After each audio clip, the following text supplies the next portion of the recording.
আজকে তুমি আনন্দ ফুর্তি করছো, আজকে তুমি ভোগ বিলাসিতায় মত্ত হয়ে আছো। আগামীকাল হয়তো তুমি কবরের অধিবাসী হয়ে যাবে, আগামীকাল হয়তো তুমি মৃত্যুবরণ করবে।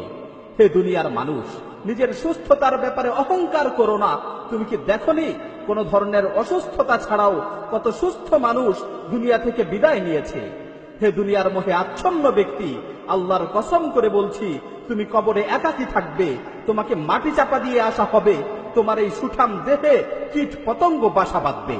তোমার পূর্বে যারা দুনিয়া থেকে বিদায় নিয়েছে তাদের থেকে শিক্ষা গ্রহণ করো, তোমার পূর্বে যারা মৃত্যুবরণ করেছে তাদের থেকে শিক্ষা গ্রহণ করো। আল্লাহর শপথ করে বলছি, যখন তোমার মৃত্যু চলে আসবে তখন তুমি অনুতপ্ত হবে, যখন তোমার বিদায়ের ডাক চলে আসবে তখন তুমি অনুতপ্ত হবে।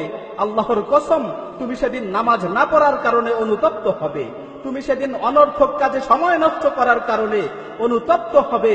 আমার প্রতিপালকের কসম করে বলছি, তুমি সেদিন নামাজ না পড়ার কারণে অনুতপ্ত হবে, তুমি সেদিন সময়ের অপচয় করার কারণে অনুতপ্ত হবে। কিন্তু সেদিন তোমার এই অনুশোচনা কোনো কাজে আসবে না। তুমি আফসোস করতে করতে চিৎকার করে বলবে, রব্বির জিউন, রব্বির জিউন লাআল্লি আমালু সালিহান ফীমা তারাকতু। হে আমার প্রতিপালক, আমাকে দুনিয়াতে আবারও ফিরে পাঠাও। হে আমার প্রতিপালক, আমাকে দুনিয়াতে আবারও ফিরে পাঠাও।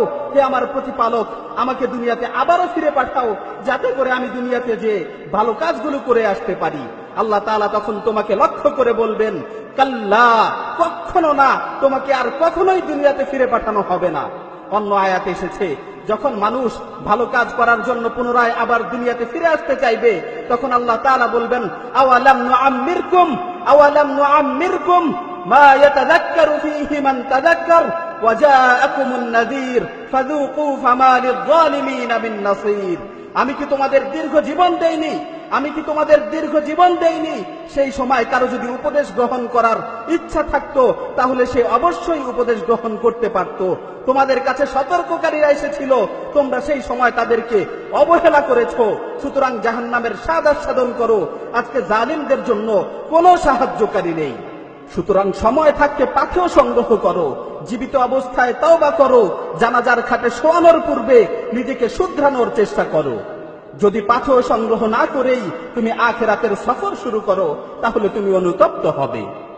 জায়দান নুমাইরি রাহিমাহুল্লাহ তিনি বলেন, যদি মৃত্যুর নির্দিষ্ট কোনো সময় জানা থাকতো তাহলে আমি মৃত্যুর ব্যাপারে নিশ্চিন্ত থাকতে পারতাম যে অমুক সময় আমার মৃত্যু হবে। কিন্তু মৃত্যুর তো কোনো নির্দিষ্ট সময় আমার জানা নেই। আমি কিভাবে নিশ্চিন্ত থাকতে পারি যে আমার মৃত্যু কখন হবে? আমার মৃত্যু কি সকালে হবে না সন্ধ্যায় হবে?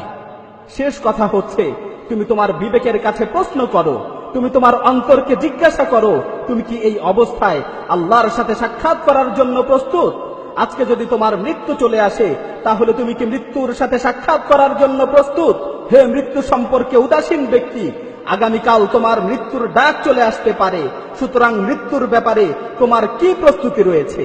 হে অনর্থক কাজে সময় নষ্টকারী, তুমি কখন জীবনের মূল্য বুঝবে? হ্যাঁ, তখনই তুমি জীবনের মূল্য বুঝবে যখন তোমার মৃত্যু চলে আসবে। হে দুনিয়ার মানুষ, আল্লাহকে ভয় করো। হে দুনিয়ার মানুষ, আল্লাহকে ভয় করো।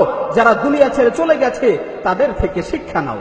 পরিশেষে আল্লাহ সুবহানাহু ওয়া তাআলার কাছে ফরিয়াদ করছি, হে আল্লাহ, আমাদেরকে আপনার দ্বীনের উপর চলার তৌফিক দান করুন, আমাদের মৃত্যুকে সহজ করুন, অন্ধকার কবরের ভয়াবহতা থেকে আমাদেরকে রক্ষা করুন, কিয়ামতের কঠিন মুহূর্তে আমাদের হিসাব নিকাশকে সহজ করুন। রব্বানা আতিনা ফিদ দুনিয়া হাসানাহ ওয়া ফিল আখিরাতি হাসানাহ ওয়া কিনা আযাবান নার। হে আল্লাহ, দুনিয়া ও আখিরাতে আমাদেরকে কল্যাণের জীবন দান করুন এবং আমাদেরকে জাহান্নামের আযাব থেকে রক্ষা করুন।